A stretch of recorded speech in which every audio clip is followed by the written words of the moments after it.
High schooler Tyler Reif was half asleep when the bus he was riding crashed, jolting him awake. There was a truck in front of us that stopped immediately, and we were forced to brake.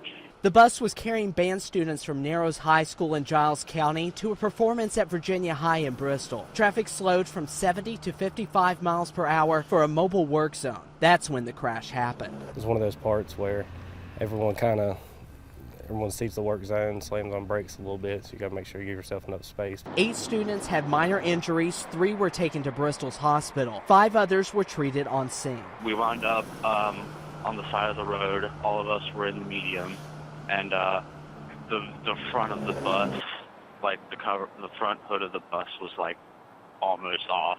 We got as many blankets to them as we could. Everyone was a little bit cold, but other than that, everyone seemed to be in good spirits. Reif then called his father James to explain what happened. I could tell by listening to him, his voice was sort of shaken up a little bit by the whole thing. A Washington County school bus picked up the kids to take them on to their performance in Bristol. The bus driver was cited with following too closely. Those other kids are the ones that I'm a little worried about, the ones that were transported to Bristol Regional